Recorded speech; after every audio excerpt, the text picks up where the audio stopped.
great to see so many of you introducing yourselves in the chat. It's wonderful. This is one of our goals, is to hear from all of you.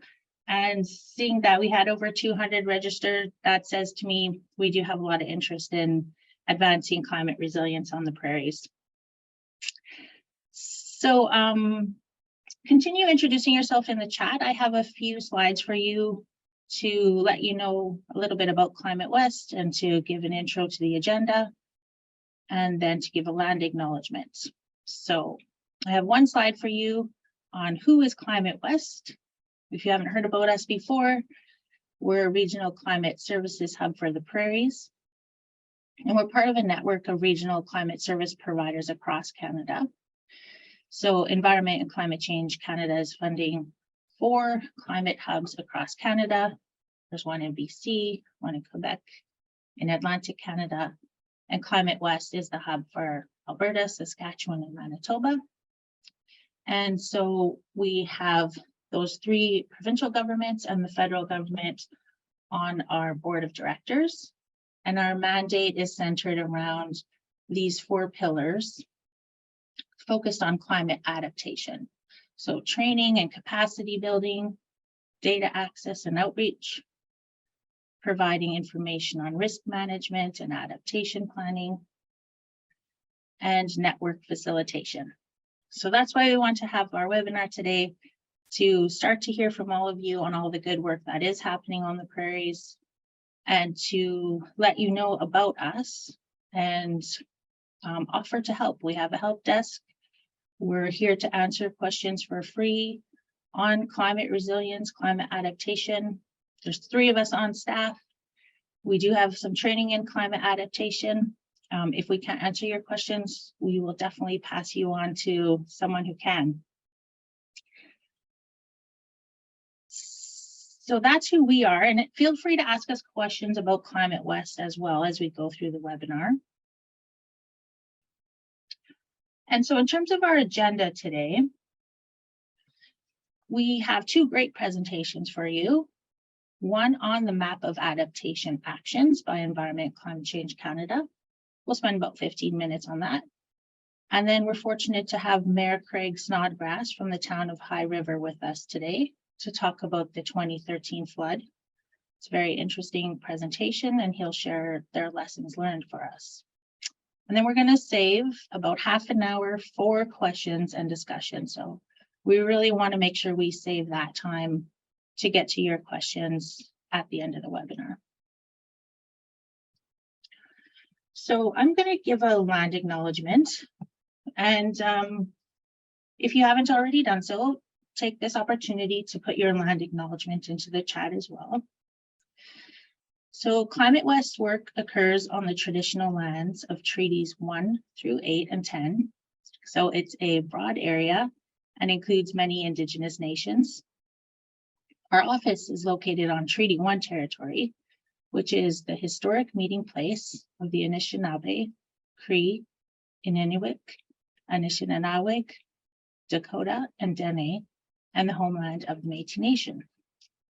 And I'm personally coming to you today from Treaty 6 territory and Métis Nation of Alberta Region 4, which is also home to many diverse First Nations, Métis, and Inuit. And I'm on my own journey of learning from the past and finding ways to braid Indigenous science and ways of knowing into climate adaptation planning. And if you want to talk more about that anytime, feel free to reach out. So I'm going to take this opportunity to introduce to you our speakers. Our first 2 speakers, if you just want to advance the slide. We have 2 speakers from the Canadian Centre for Climate Services with Environment and Climate Change Canada. So Casey Clunas has been with the Canadian Centre for Climate Services since 2018, where she works on outreach and engagement files. She holds a Master of Climate Change from the University of Waterloo. And we have Tasman Hawley. who has been with the Canadian Centre for Climate Services at Environment and Climate Change Canada since 2022, where she works on outreach and engagement files. She holds a Master of Environmental Science with a specialization in climate change impacts and adaptation from the University of Toronto. So we have the right people to hear from today on the Map of Adaptations. So over to you, Taz and Casey. Wonderful. Thank you so much, Kara.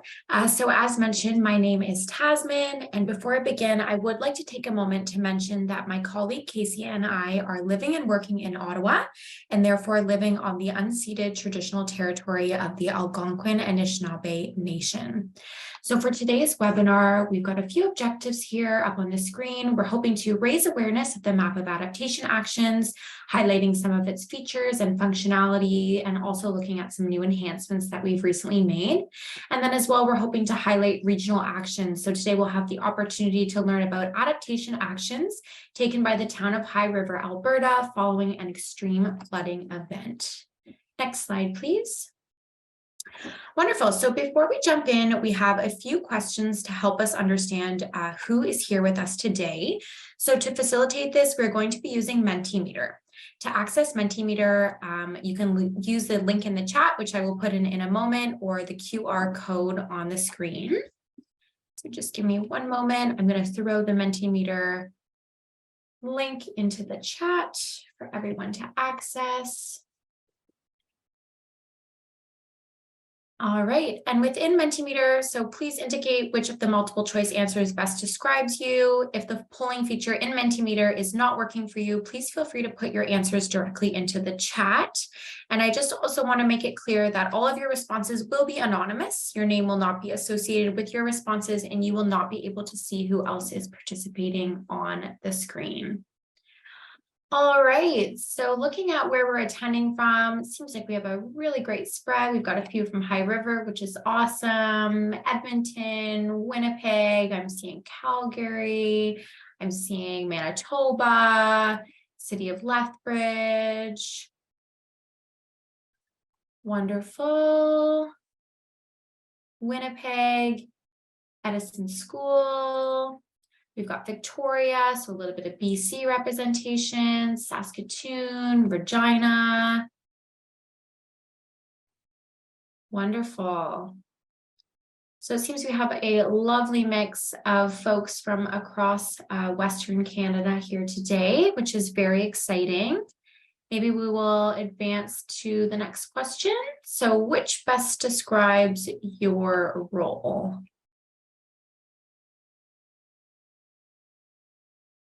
Got a student. That feels like it wasn't too long ago for myself.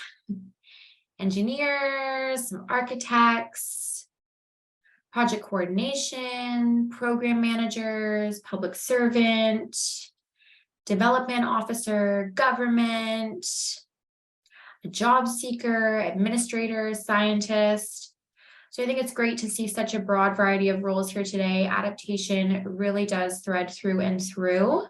So we love to see a variety of different sectors and roles here today. Lovely. All right, and we'll probably move along to the third question. So how familiar are you with the Map of Adaptation Actions? From never heard of it to I know it well, and I'm sure that there will be a mix. Oh, okay, so we've got quite a few coming into the never heard of it column, which I think is fantastic. This will be a great chance to expose you to our tool today. Lovely. Looks like we've still got a few more answers coming in.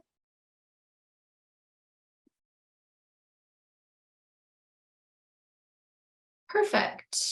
Okay, I think we're probably good to shut down the polling and we will move back to the presentation. So thank you so much to everyone who participated. We really do appreciate you taking the time to do that. And I would now like to turn our attention to the Map of Adaptation Actions. So the map is hosted on the Canada in a Changing Climate website, where you can find the Prairie Provinces chapter as part of the National Assessment Series, Canada in a Changing Climate, Advancing Our Knowledge for Action. The link in the chat will take you directly to the map if you would like to explore it throughout our presentation. So I will put that in there in a moment. And in very basic terms, just as an overview, the map is a one-stop shop where visitors can easily explore examples of adaptation actions and find links to additional resources, including climatedata.ca, the Climate Action Map, and other sources of case studies and climate information.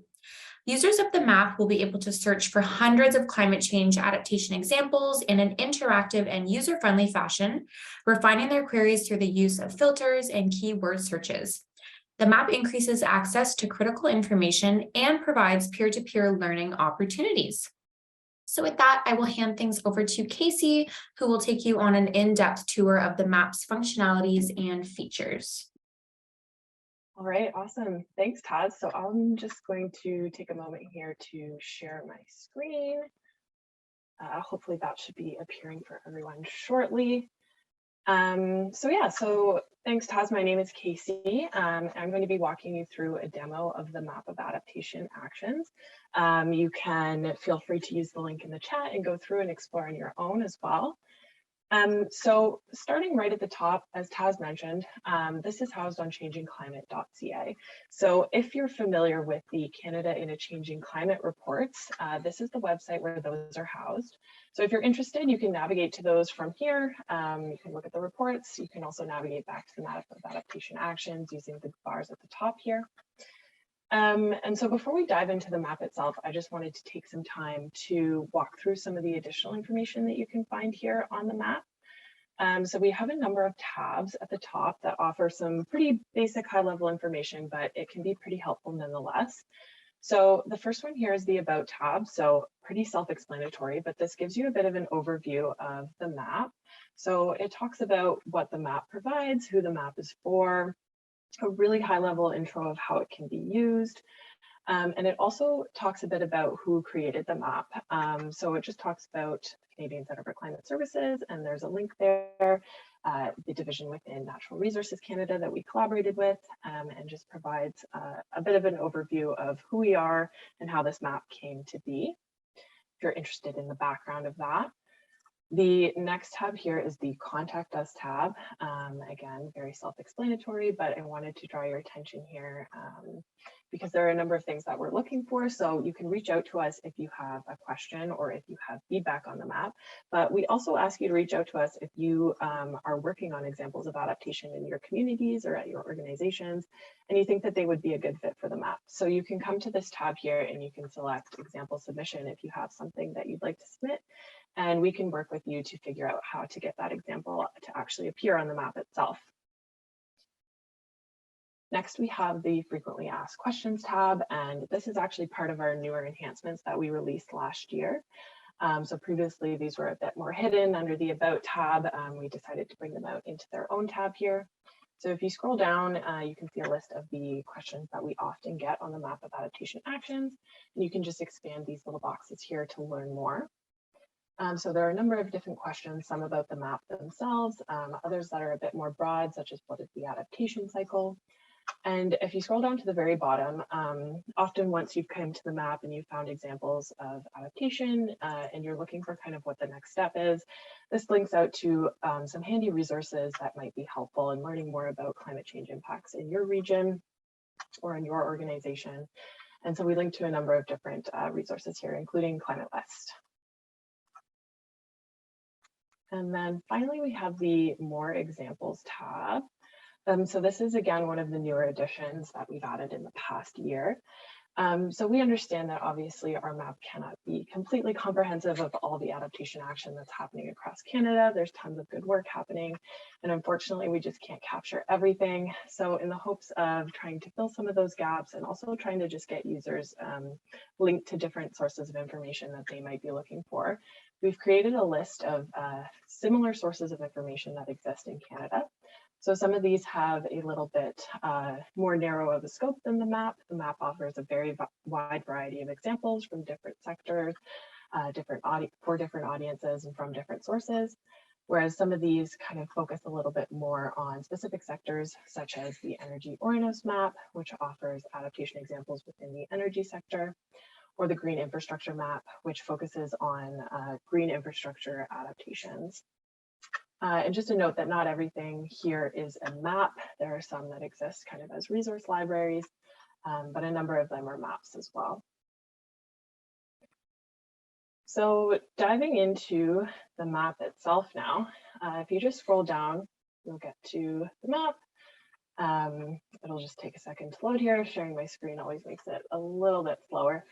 So you can see the map here. If you were familiar with the map, I know a lot of you are brand new to the map based on the polling earlier, but if you were familiar with the map before, you'll notice a really big change here. So one of the most recent updates that we've made to the map is to display everything on with a satellite view.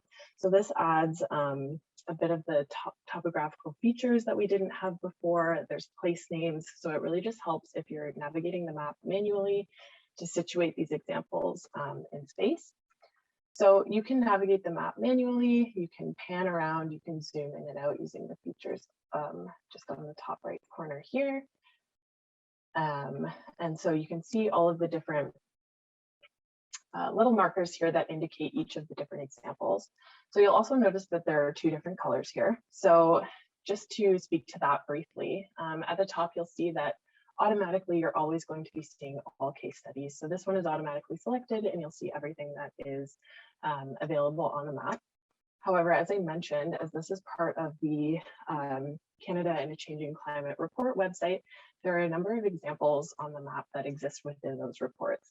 So if you're interested in just seeing those examples, you can toggle this and just the red markers will appear, and those are the ones that appear in the reports themselves.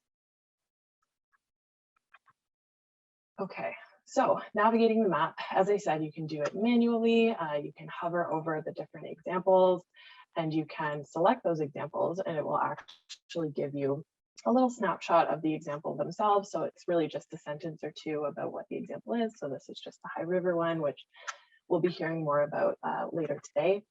And so once you've kind of found the one you want, you can select the view details here and that will take you into the example. I will come back to that in a second. The other way that you can navigate is through the search functionality on the left-hand side here. So we offer the ability to search by keyword, and we also offer the ability to search using these predefined filters. So depending on what it is you're looking for, there's a number of different categories. So location, obviously that's something you can do manually on the map if you wish, but you can also go here and just filter examples that are in Alberta, for example. You can search by climate issue. So if the example was addressing drought or flooding, for example, you could select those. Say you're interested in a specific sector. So communities, for example, you can select that. And then just to show you that it pre-filters there. Adaptation stages. So depending how far along the example is, they might be in the very beginning stage where they're just understanding the impacts that they're seeing. And they may be all the way in the outcomes and monitoring progress phase where they've already implemented actions and kind of monitoring how those have helped address those impacts. Type of action.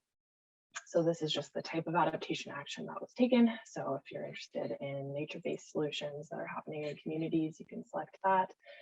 And then type of setting, and that just has a number of different settings across Canada. So if you're interested in cities, for example, you can select that. If you're interested in rural examples, we have a tag for that as well. And so you'll notice that when I selected that second filter there, it filtered down again. So these are additive. So if you're interested in those that are within a community and also nature-based, you're just going to be seeing those that are those two things together. So you can combine a number of filters that way as well. And then finally, I'll just note once you have selected filters, and if this is something that you want to share with your colleagues, this specific list of community examples that focus on nature-based solutions, you can actually take the URL and share that, and it will appear for whoever you share it with pre-filtered with these two filters. So that can be a bit of a handy feature if you're looking to share with others. Okay, so now we can dive into one of the examples. So as I said, once you're you found what you're looking for and you're ready to dive into the example itself, you can select the view details here, and that should take you to the example page. So all of the example pages look like this, obviously with their own set of specific information for that example. But they start with this kind of summary information at the top here. So you'll always have a summary or a short description, one or two short paragraphs that speak to the example at a high level, giving you a bit of an indication of what's within this example, letting you know if it's something that's relevant to you or not. And you can also see this summary box over here, and this just lists the different filters that are assigned to this specific example. So this one is an adaptation strategy, so you can see that there are quite a number of filters associated with this one. If it was a more specific adaptation action, you might see a bit less in that summary box there. And it also lists the lead of the example. So you can see the case study lead is the city of Saskatoon in this example. So once you've decided you're interested in it and you'd like to learn more, you can scroll down. And so these headers are consistent across examples. So we try to use the same headers so that it's clear what the information, is contained within each of those, obviously being specific to the example itself as well. So first we have the understanding impacts section. And so maybe I'll just mention before I continue, so these actually follow the adaptation cycle. So it kind of works through the steps that you would work through if you were looking to address a climate impact that you were experiencing. So the understanding impact section. So this is where they detail the problem. So specifically any links to climate change. So if you were experiencing flooding, for example, this is where it would talk about that. So things like type of data used, where that data was found, would be included in this section. So you can see here the Canadian Centre for Climate Services and the Climate Atlas of Canada were one of the sources of climate projections for this specific example. And then if you keep scrolling down, you get to the identifying action section. So this is intended to detail the planning phase. So once you've identified those impacts and you've learned a little bit more about how they're impacting you, this is kind of the planning phase. So figuring out what to do next. So things that could be here could be broad strokes of the plan itself. So obviously you can't go into too much detail about the whole plan, but just kind of the high level pieces. So the main actions identified, timelines for things like this, and things like guidelines, tools, frameworks. If those were used in the planning process, we try to highlight that here as well. So you'll just note at the top, it says ICLEI Canada is building adaptive and resilient communities tool. So this was used to help build the adaptation plan for the city of Saskatoon. And the next section is the implementation section. So again, just building on those first two sections, this then jumps into how the adaptation action was actually implemented. So things that could be included here could just be broad strokes of the implementation plan, main actions, timelines for these actions, and things like that, main actors or services used. In the case of a plan, it might just be how that plan will be implemented as opposed to the implementation of specific actions and things like that. Next, there's the outcomes and monitoring progress section. So again, building on those steps. So this section would just talk about how the implementation was going, any monitoring that was happening, any lessons learned from the implementation process or the planning process could be included here as well. And then we've got next steps. So this just speaks to the what's next. So depending on where this was at in the process, that would go here. Any plans to build on the adaptation actions would go here as well. And then finally, we have the resources section. So all examples will have this section. And this is where we link to the full document. So in most cases on the map, these examples will have been built based on publicly available documentation. So this would link to the City of Saskatoon's adaptation strategy plan itself. And then we also try to offer additional resources where they're available. So if there were other documents related to this that could provide some additional information, we try to link to those here. And sometimes there's even things like news articles or short videos on YouTube or wherever it may be on that adaptation action. And we try to link to that here just in the hopes of providing as much information as possible to our users. So that brings me to the end of the demo. So I'll stop sharing my screen here, and there's just a couple of slides that I have in the deck just to reinforce what I've been sharing today. Perfect. Okay, so this is more or less just a slide for reference, but this kind of is just a high level description of what I explained for the different sections of the examples on the map. So if you happen to have, and I'll speak to this in a second, an example that you are undertaking in your community or for your organization that you think would fit on the map, you can always cross-reference with this and see if it would be a good fit, and then we can always talk about adding that example to the map. So next slide, please. So if you do have an example like that and you'd like to get it to appear on the map, you're welcome to reach out to us. So you can do that one of two ways. You can use the contact us page that I showed you at the beginning of that demo, select example submission and just send us the details and we can chat. You can also send us an email at our generic email address, which is on the screen there. And we can work together to figure out how best to get that content on the map. And I think with that, we are on to the next. So I will pass it back to Kara.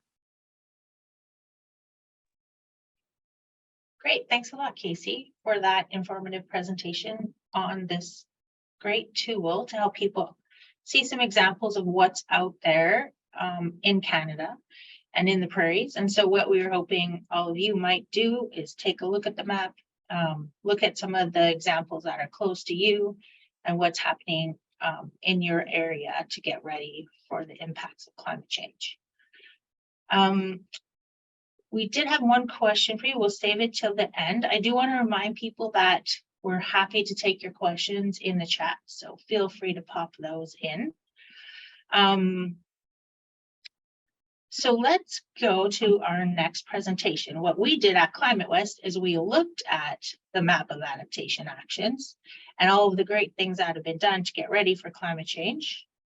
And we've clicked on High River, and we had been aware of the great work that was happening. So we invited Mayor Craig Snodgrass to come join us today. So let me introduce the Mayor. So Mayor Craig Snodgrass is in his third term as Mayor of the town of High River. He has deep roots in the community as a lifelong resident and the owner of a local business. Mayor Snodgrass was first elected in 2013, shortly after the flood, and has worked with his fellow councillors, town staff, residents, and businesses to build a community where innovation is encouraged and where individuals can dare to think outside the box. As the flood mitigation and renewal projects come to completion, High River is one of the most flood protected municipalities in Canada and is now considered one of the top 10 communities to live in across Canada. So we're happy you could join us, Mayor Snodgrass.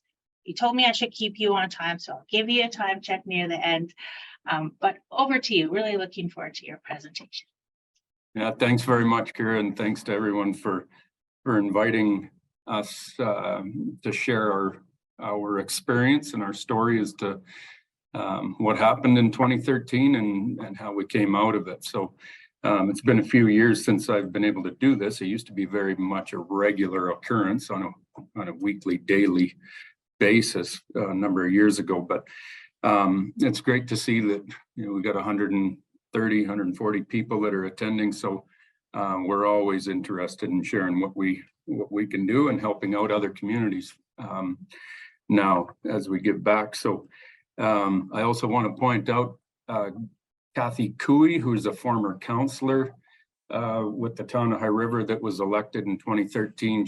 I see she's on the list of attendees today, and Kathy was one of the other councillors that was shoulder to shoulder with me and in everything that we did that I'm about to show you today. So we'll get rolling right into it. And so Georgia, I'll get you to advance to the next slide, and I'll just provide everybody with a little bit of background on High River, Alberta. Next slide. So we are a small town, just under 15,000 people, located just 20 minutes, half an hour south of Calgary, Alberta. We got approximately, just under 6,000 households now.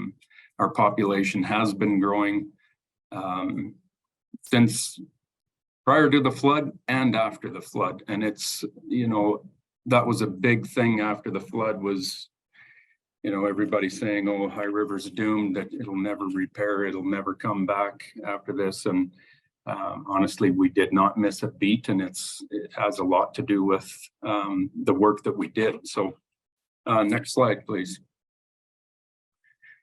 This is just an aerial view of High River. So the outline of the yellow is kind of the main arterial connector roads through there, but everything from the far left of the slide to where you can see the Cloverleaf overpass and main highway 2 north and south in Alberta is what we border. So next slide, please. So going right into the what created the flood in 2013, June 19th to the 22nd is when we received the majority of the rainfall. And it was a very unique storm that stalled right over top of the Highwood River basin. And not only did it affect High River, but you can see, you know, the red is the majority of the rainfall, but also all the way up into the Sundre area and all the way down South Pincher Creek, which is a very, very large area, is where that massive storm, and it was not just High River, Alberta that experienced the flooding, it was all through the southern Alberta region. So Calgary and, you know, was highly impacted, and you know, we were a small town that it affected the majority of our population because of it. So next slide, Georgia.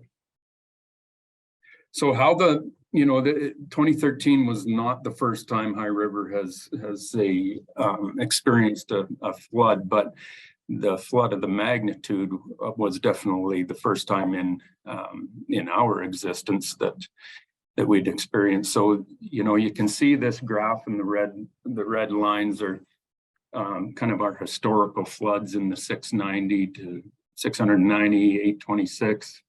The biggest one, 923, prior to 2013. And then, you know, the town had a certain amount of protection built in over those years, work the town had done.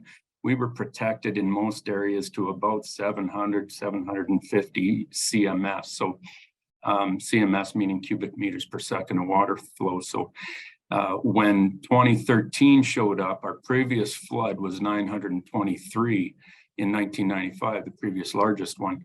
When 2013 showed up, it doubled that to 1820. So basically any of the mitigation that was in place prior to that, the river went right over top of it. So virtually ineffective. So that's what we were dealing with. So next slide. So the flood event, when the flood hit, it breached all the berms that we had and came rolling right into downtown High River and impacted the majority of the town. It was a massive rescue effort and everything else. We did lose, we lost 2 lives within town, and there was 1 life that was lost just west of High River in Foothills County, on a rural property that the people got trapped just because of the speed in which this water showed up. Normally we've got about 24 hours of notice that high water is coming. With this storm, we had about 6 hours, and that's only if you were paying attention, right? So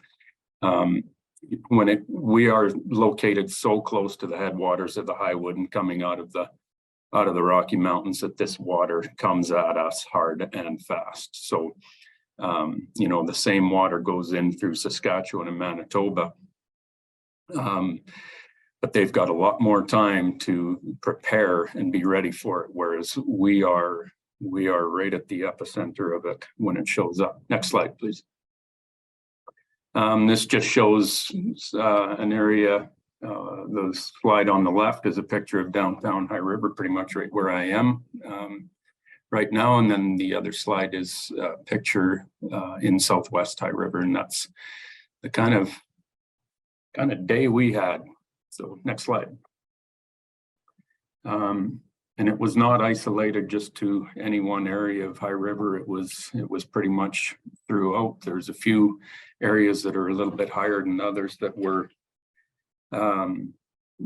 unaffected, but pretty much everything was impacted that day. Next slide. So speaking directly to the impact, next slide.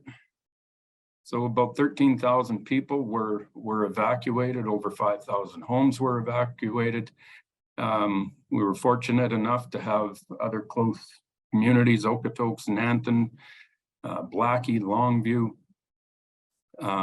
You know, we all went and found somewhere else to stay that night while the rescue efforts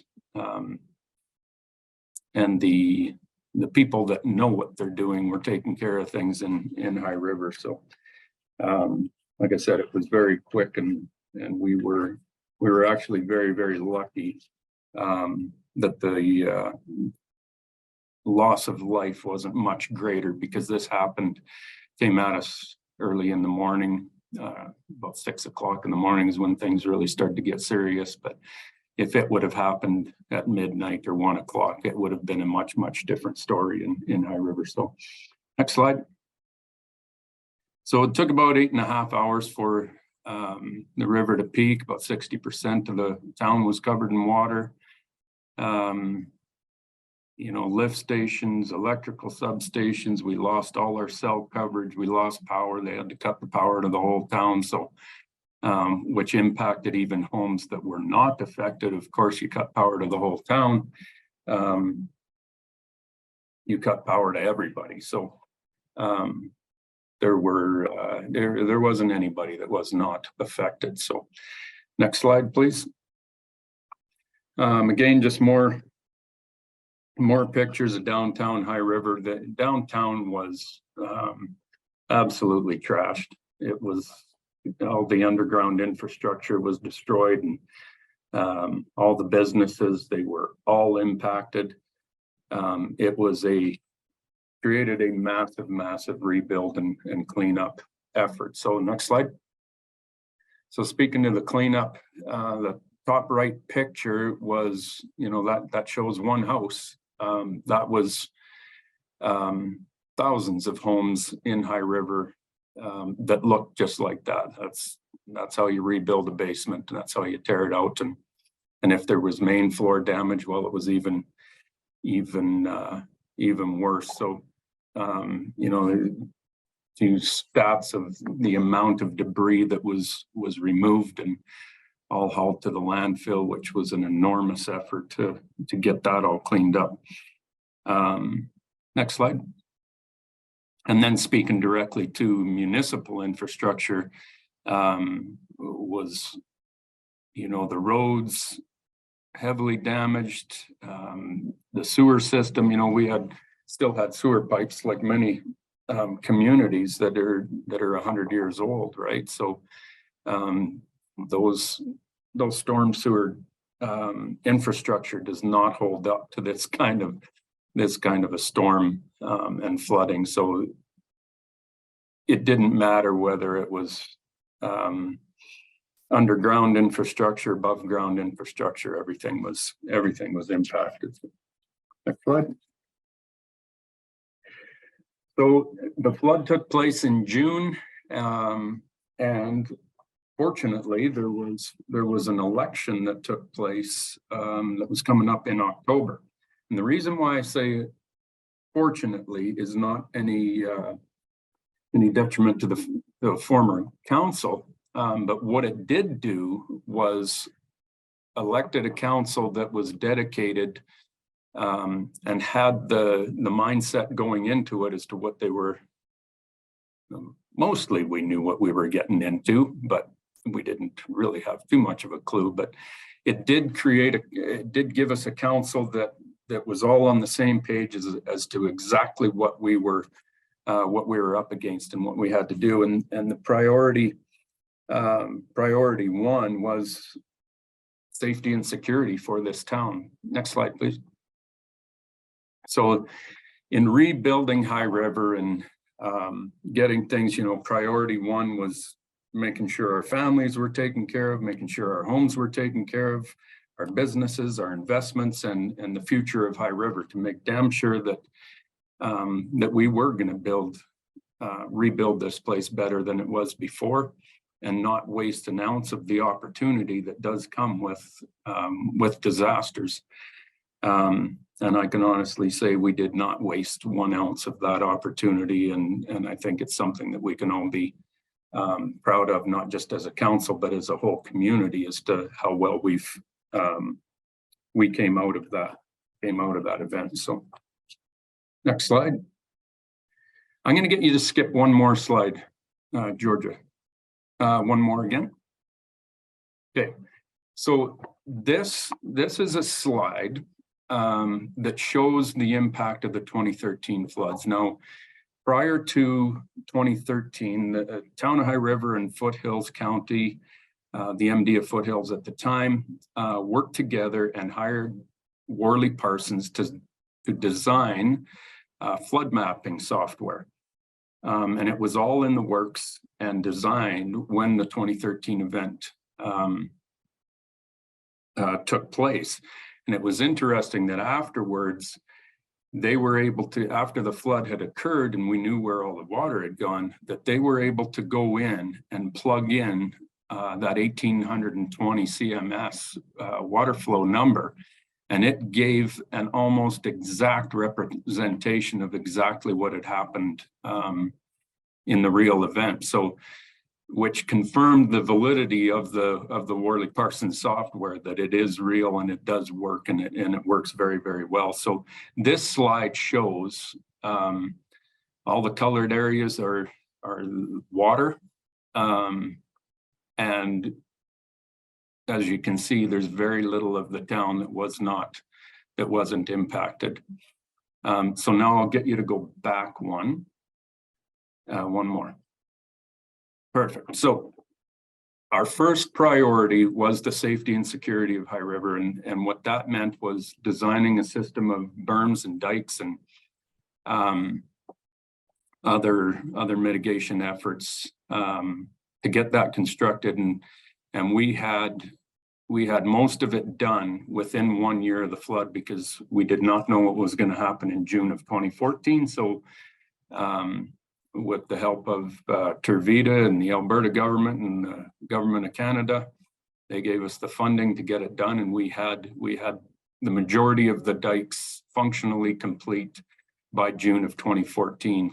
And I can't tell you how massive of an effort that was to get that in place, but we got it done. And working with Foothills County, there was a road, like if you look on the map, the top right hand corner of that map shows a yellow line, and that was 498 Avenue, and that's where that road, the river actually came back on a low area, reached over top of that and impacted the whole east side of town, which was an area that nobody ever thought would be flooded. But the river can do miraculous things. So working with the county, we were able to get that road completely rebuilt, raised up, and it serves not only as a road but as a berm and dike to protect that area, High River. So go to the next slide, Georgia. So this one now shows not exactly where we're at today. The southwest area is a little bit different how we designed that berm, but shows primarily that you can see that all of High River is now protected with the berms and the dikes. So now, speaking to exactly what the premise was when we were doing this, was to not channelize the river. That does not work in this area. It just doesn't.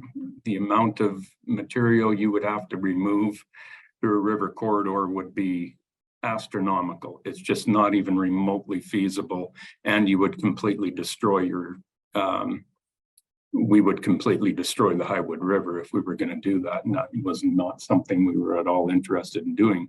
So our interest was getting out of the way of the river, we had a few developments, and not unlike other communities that are designed along river corridors, but we've always had the appeal that the closer you can live to a river, the more desirable it is, and developers can make higher profits off of those areas. And it's not just the developers. People want to buy those homes. They want to, the tranquility of being along a river is very, very appealing, but it also comes with its dangers. So we wanted to start kind of rewinding a few of those areas and a couple of those developments. So next slide. And skip one more.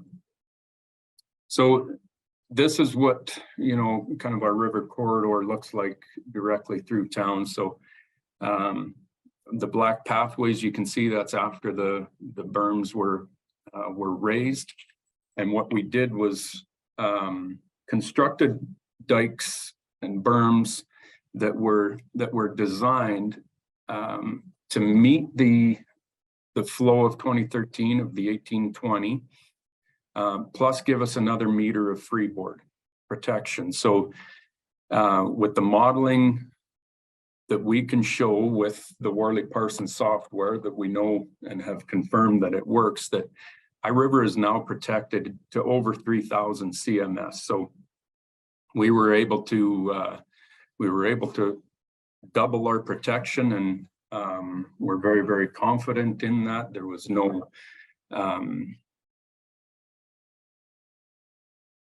we didn't cheap out on the construction of these things. They're not just piles of dirt. These are highly engineered berm system, and we were fortunate enough that along the river, and most of our berms do have pathways on top that connect our town and provide active recreation for people throughout the year. So next slide. This is just a couple of slides on the left. You can kind of see how the transition of how these things were designed. So not only raising the berms, but armoring the proper areas. It was very much a challenge in a lot of these areas in how they were designed and the products that were used. So we changed the products depending on the landscape, but at the end of the day, these are all highly engineered and very, very well constructed and solid berms. And then, as you can see now, we got the pathways that everybody enjoys in High River now. Next slide. So dike construction, the southwest berm. So this was not, yes, we had most of the town protected within 1 year, but there's also an area of town in the southwest that so within the 1 year, the town of High River owned the majority of the land that was required. So it was very easy to get through and go. But in the southwest area, we needed the cooperation of one of our landowners in the southwest. And, you know, once you get into those things, they can be difficult, but over time and tenacity with everybody to make sure the town got protected, we got the land acquired that we needed, and fall of 2020 we got that berm completed. So 98% of our mitigation is now complete. So next slide. So the other big one that everybody always wants to talk about, and that we're well known for, is the fact that we removed two whole neighborhoods, one being called Wallaceville, the other one being called Beechwood. The Wallaceville area, as you can see, it's basically three sides of it are up against the river. That area would flood at about 220 CMS, that those homes would start taking in water. So it was constant every year, with even just normal spring runoff, that those homes were being impacted. So we worked with the Alberta government, and they were gracious enough to give funding to us, that we did a whole buyout with all the residents in that area and bought the whole neighborhood out. Those people moved on to other aspects of their life and other communities, and lots of them stayed in High River, but others moved on. But that making a choice for people just to stay in High River was not our priority. We wanted to make sure the priority was that we were going to protect this town and ensure this event didn't take place again. So that was Wallaceville. So that got bought out and moved on. 5 minutes. Yeah, right. Good luck, Kara. So next slide. I could go through all the policy decisions, but that was a town of High River decision to have that because it was not designated on the Alberta flood mapping that it was in the floodway. It was a grayed out area that the government had not made a decision on whether it should be in the floodway or not. So that's why it became a town of High River and decision, and with the support of the Alberta government, we were able to get that done. Next slide. So Beechwood was another area that was developed, low-lying area along the Highwood. This area was designated in the floodway, and it was constructed before the 1992 flood maps in Alberta came out. So this was the first one that the Alberta government went out and said, we are removing and buying out every home in here and moving everybody out. And we fought it to a certain point, but at the end of the day, we had to recognize as to really what we were doing and make the tough decision to support the province in that. And then for that reason, they supported us in the buyout of Wallaceville. So not easy meetings and extremely hard decisions to tell anybody that they have to pack up and move out, and we're moving in. So not meetings I ever want to go into. Next slide. So another piece, I talked about the destruction in downtown infrastructure. We had to tear up all of the streets in downtown High River, and we formed a committee that comprised of council as well as community members that is called the PRAC Committee, Planning Renewal Advisory Committee. And all these individuals sat around the table and looked at it as to, you know, knowing we had to redo the infrastructure and tear everything up, how did we want this town to look when we were done? So we took the approach that we were going to change it from primarily a community that was designed to accommodate vehicles at all times. Pedestrians were way down the list as a priority, and we swapped that and made pedestrian and the likability of downtown High River priority one. So we removed a lot of the old angle parking that we all know exists in a lot of our communities. We removed a lot of that and put into parallel parking. We moved the parking areas into parking lots and widened the sidewalks so it's a much more walkable downtown and a very different vibe that it is given to High River. So we're proud of that. And go to the next slide. And this shows what downtown High River looks like today. So we used to have, I think it was a total of 6 trees in all of downtown on the actual streets themselves. You know, and now we've got about 15 to 20 on every street. So a big change there. Next slide. Emergency management, another thing, of course, after an event like that, this is something that was very important to us, and notification system. So we put in a siren system. There's 2 large sirens in each, in the west side of High River and the east side of High River. And you can sign up, the community can sign up on High River Alert, which sends you notifications through your phone, as well as the sirens going off. Sirens are there just to tell you that something's going on and to have a look at your phone and figure out what your next steps are. Next slide. We did change a lot in our land use bylaw as far as development standards, and depends a lot with where you are located in High River and how, you know, what the mapping shows and what risk there is in your areas. But You know, we've been trying to, Alberta's standard design from the provincial government is a 1 in 100 event. And Alberta is the lowest in the country for that. We should not be, because we've just been through this too many times, but it's a very, very difficult thing to get the Alberta government to get on board with increasing our design standards to even a 1 in 200 event, which is where our land use bylaw, just municipally, we've done our best to try to get that up to that 1 in 200 event standard.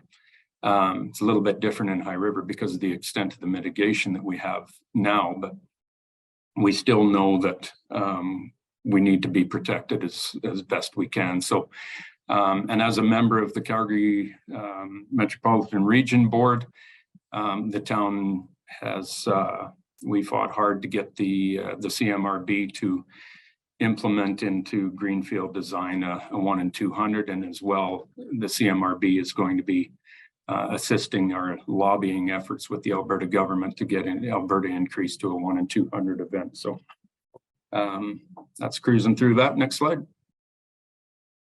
So what's next in regards to what ClimateWest is doing and CSA? We are one of the 5 communities that are participating in this. If you have questions, I'm going to pass them over to our CAO, Chris Prosser, because I am not 100% up to speed on exactly what's all being done with this. We do have a committee formed in High River that's looking at all these elements of what CSA is looking at. So next slide. And again, just a little bit more on that. And we've received funding and grant funds to continue our efforts to dealing with these events and what climate change is bringing to us, knowing full well that what happened in 2013 can happen this coming June. We know that, but at the end of the day, with what we've done in High River and what we've been through, with any disaster comes opportunity, and we did not waste a single ounce of that opportunity. And, you know, today, High River, Alberta is the most well-protected community in Canada from flood risk, and we are very, very proud of that. And doesn't come out with some other, a lot of hard work. So thanks very much, Kira. I'll take any questions you got. Wonderful, thank you. And we do have a few questions for you rolling in here.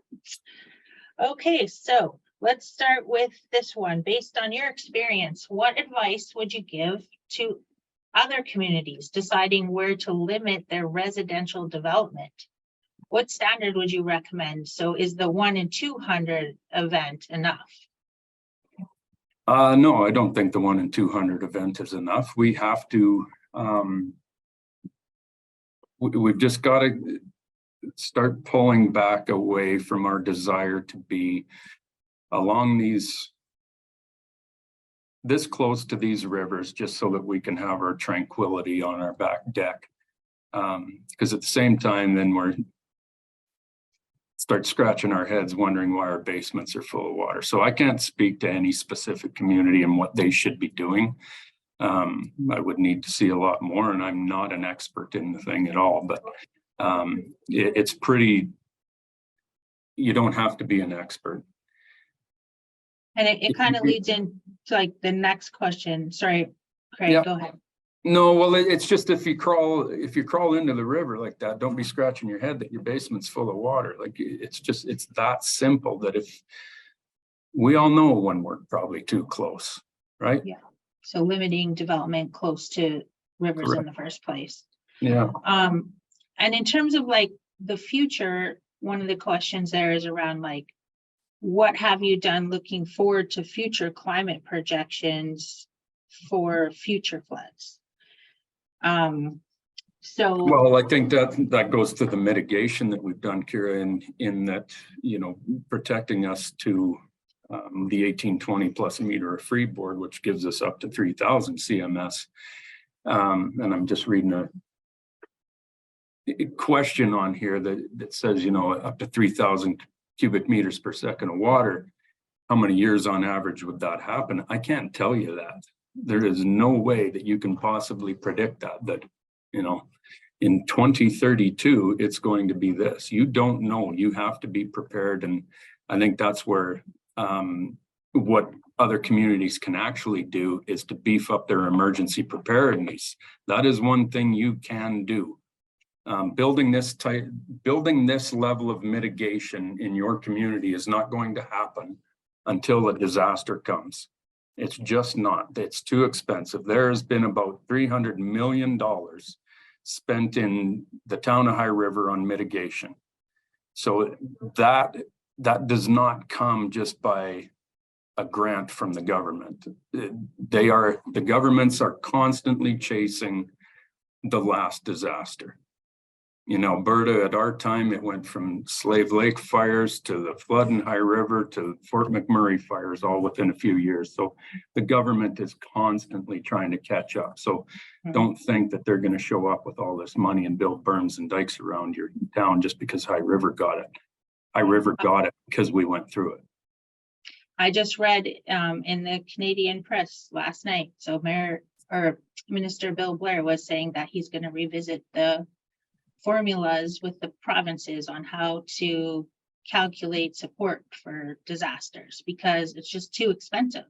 Yeah. Right. They just keep paying out. They're over budget every year. It used to be $100 million would work for 1 year. Now, they just made their second payment to BC. Our folks from BC on the call today would know this. So over $1 billion for Abbotsford for the atmospheric river event. So it's just not slowing down. No. For the buyouts, were the amounts based on the market value of the homes? No, they were based on the previous year's tax assessed value. Okay, thank you. You didn't want to go to market value at that time because it was zero. Fair. Because if we wouldn't, and that was Yeah. the thing, if we didn't do the buyouts, what are you going to do? You've got a home that's completely trashed. That's who you selling that to, right? So that was the thing that we went with the previous year's tax assessed. Wow. Okay. Thank you. A question about what you might do differently in terms of your lessons learned. Is there anything you would want to say you would do differently? In terms of the recovery, man, not really. I can't. We've talked about that a lot as to what, and our goal was to always be able to look back in 5 or 10 years and be proud of what we did and make sure that we did the right things. And no, I think we've achieved that. There's not. No, I think we, and that came because of the whole community effort that went into this. Okay, thank you. Is High River at risk for any other climate impacts? If so, were those considered in your infrastructure overhaul? So I assume they mean like heat and drought and other rainstorms. Yeah, the drought one has always been a thing. To deal with that, I don't know how you put mitigation in place for drought, but making sure your water conservation efforts are in play and you're actually implementing them properly. That's a big one for on the drought end of things. And the only other one that we really have just along the river area is, and we just finished one, is a wildfire assessment. We're nothing like Slave Lake or Fort McMurray with, areas of our community that are lined with tall pine trees and everything that can explode with huge fires. But we do have a grass fire that can get into homes, et cetera, et cetera. So we just finished the wildfire alert. We do know that we are in terms of wildfire, we are at a very low risk along this area, but we are also very well prepared for anything, and we know where the hazard areas are. Yep, that's great to know. And I think you're doing some more work to identify future predictions and an adaptation plan. Yeah, and that's exactly the work that that our committee and Chris are doing with folks like yourself, that, you know, just to make sure that we're not missing anything. Yeah. And the Municipal Climate Change Action Center in Alberta too has the resilience program where they're supporting municipalities to do these kind of plans, because the climate impacts are different for every town, right? If you don't have a river running right through your town, or you're not built up in a forest, then, you know, what are your impacts? And there are going to be impacts, and it's just a matter of identifying whether it's the freezing rain or whether you're going to have to deal with pests that are, you know, affecting your trees and those kind of impacts. Yeah, every community is different, and it all depends on, you know, not just what the physical landscape and the natural landscape looks like, but also the industries that are around you as well, right? So last year we had a large grass fire out east of us in the Blackie area. Well, east of Blackie is an explosives plant owned by, I think it's still BASF, but I might be wrong there, but anyways, it's an explosives plant. So, you know, that a natural disaster could impact a facility like that to catastrophic levels, right? So those are the kinds of things that every individual community needs to assess and be well prepared for. And you're not going to know that unless you're really thinking specifically about, you know, what are the impacts in my region? What am I going to be looking in? What am I going to see in terms of heat and precipitation? And what are my risks, my local risks and vulnerabilities? And not everything has something to do with actual climate change, right? It has to do with what's been built around you. So specific to your community. Okay, so how about this massive financial loss, and how was it handled by insurance companies? Insurance companies. Be very, very careful when you are purchasing insurance as to who you're getting in bed with, because we had people, and I'm a prime example, where my insurance company was very, very good to us, and this same insurance company was very, very good to all their clients in High River, and gave us full coverage to repair our home. My neighbor right next door, exact same amount of water with a different company, got nothing. And they fought, and I mean, for years, they could not rebuild because of the fight they had with their insurance company. So, you know, that's all I'll say about insurance companies, is be very, very careful. If you think that you've found a deal with such and such a online insurance company and you're saving all this money, yeah, be very careful when the day comes where you got to make a claim. So the general advice is basically check your policy and talk to your company about and make sure and isn't covered. Yeah. Make sure you got a reputable outfit that's going to come through for you when you need them. Thank you. Just a reminder too, we can also take questions for Taz and Casey if there was any questions on the Map of Adaptation Actions. I saw Cam had popped that in chat. So Taz and Casey, feel free to turn your camera on. If we have any questions for that, we'll pass it on to you. There was another similar question there around insurance costs.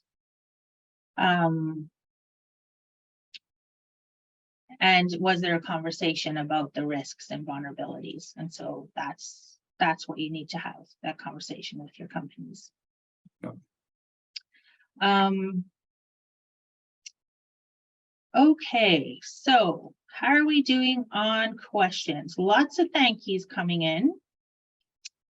Someone says High River downtown is very lovely right now. So that's cool. They visited last summer and didn't want to leave. Any other questions coming in for any of our presenters? ClimateWest or Canadian Centre for Climate Services or for the town of High River?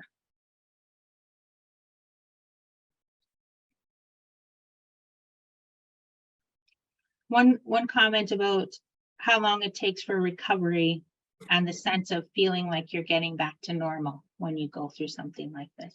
Yeah, I just read that. It's a great piece that Brian put up there, but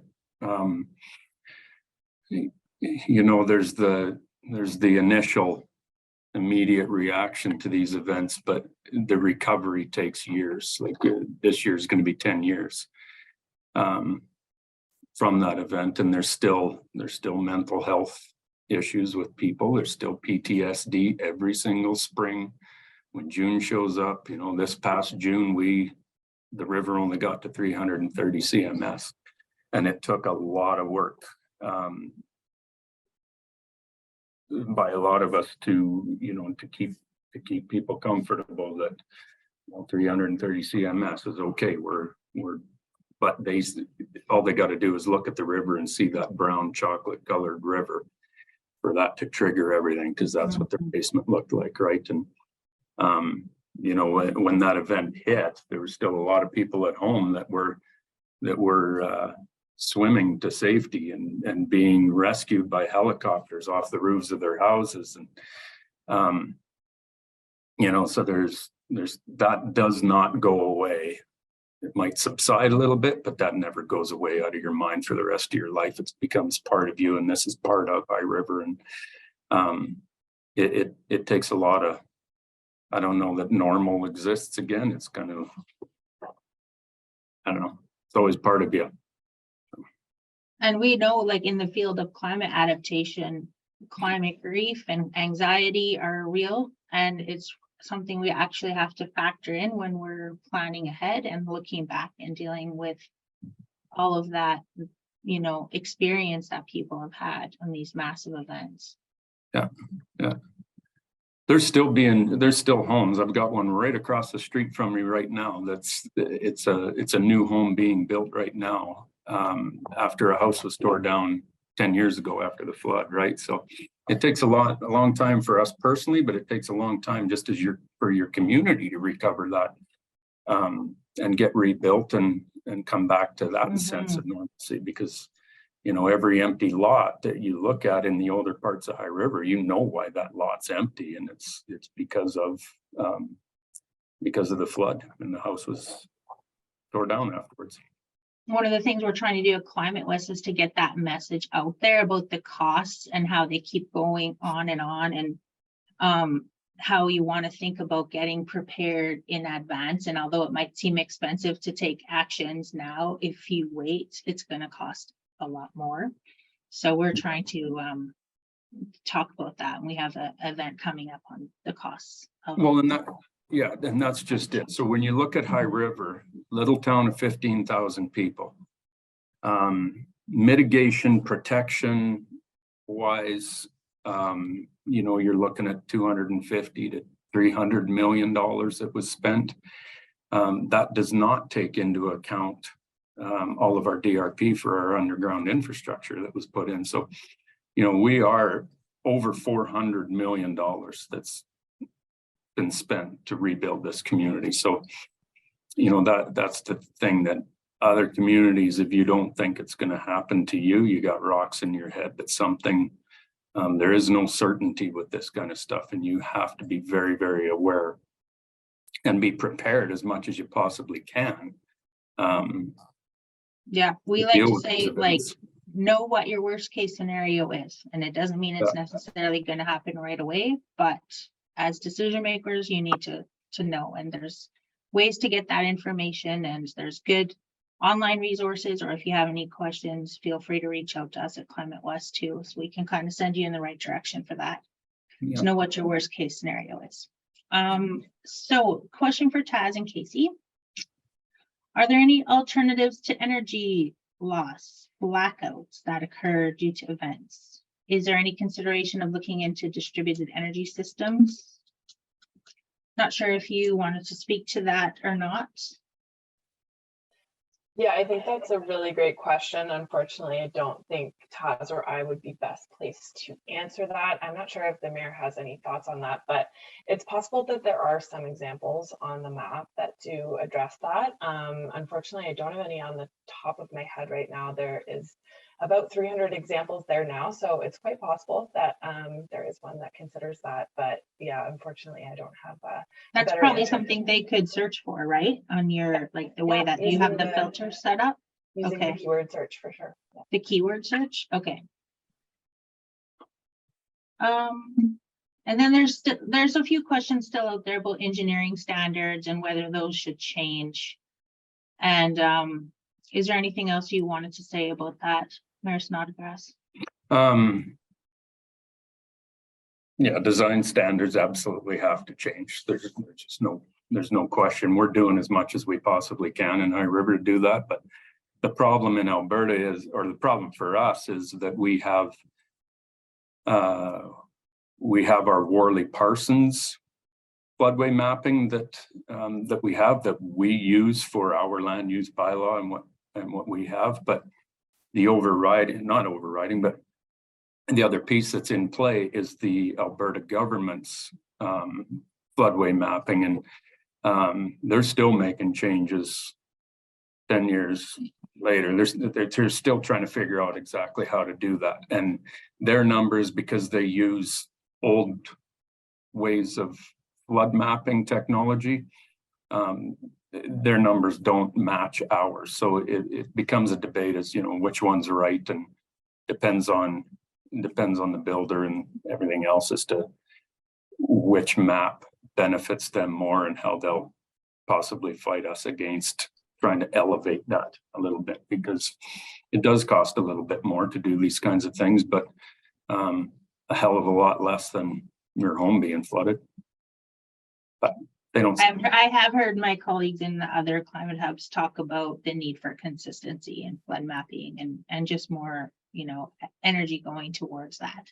Yeah, and memories are extremely short, extremely, even within that first year after the flood, you know, speaking to, you know, individual human beings. Even after they went through that, we had one of the berms on the far west end of town that we were building up and constructing to protect them. A few of the homeowners made me come over and were yelling and screaming at me in their backyard because the size of the berm that we were building, they could not see the mountains from their kitchen table anymore, and they were furious about it. And I'm standing in their backyard with their you know, their homes weren't fully rebuilt yet, and then the one house, the deck was still falling off of the house because of the force of the water that had tore it off the house. And I'm like, I don't even know what to say. What you want me to do? You're worried about the view from your deck being lost, and so you want me to lower the berm. That's not going to happen. That's not we weren't being pressured by that kind of crap. We wanted to get this town protected, and we got it done. You got challenges on all sides there, but sounds like you did an amazing effort. I'm gonna just wrap up with a few closing comments, and I really appreciate all the questions. There's still a few more coming in, and if we didn't get a chance to answer them, we will reach out to you, and we're going to show you some more information on how to get involved. So Casey or Taz, any last words from you on your closing here? I'll just jump in super quickly. Kira, thank you so much again to ClimateWest for this amazing opportunity. As a reminder, we do encourage you to add your own submissions to the Map of Adaptation Actions. If you have any feedback, questions, or submissions for our team, please do not hesitate to contact us at the email address on the screen. I'll also throw that in the chat quickly for you. We would be more than happy to discuss. And I would also just quickly like to mention that we will be hosting a focus group session this spring with the intention of gathering user needs and exploring in-depth feedback on the map of adaptation actions. So if you are interested, please contact us directly, again, just at the email address on the screen. And then we will send you a note when we are closer to the session. So yeah, thank you so much to ClimateWest and to the town of High River. This was such a great session, and we're really glad to have been a part of that this afternoon.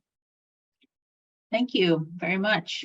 And in terms of ClimateWest, we wanted to encourage you to reach out to us. We do have that free help desk available.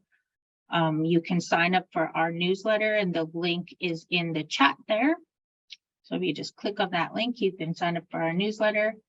And I wanted to tell you about one event that's coming up. So we're having our inaugural forum in Winnipeg, May 3rd and 4th at the Inn at the Forks. It's also going to be online, but if you can get there in person, even better. We have a great lineup of speakers. So if you want to go to our website and take a look at that under climatewest.ca, under events, you can get some more information on this event, and we're talking about the benefits of early adaptation action. So taking action now, not waiting until later. Thank you all to our presenters and to all of our attendees for all of the questions and all of the participation. Really pleased to have you all join us, and we look forward to connecting with you after the webinar. Feel free to reach out. Thanks a lot, everybody. Have a good afternoon.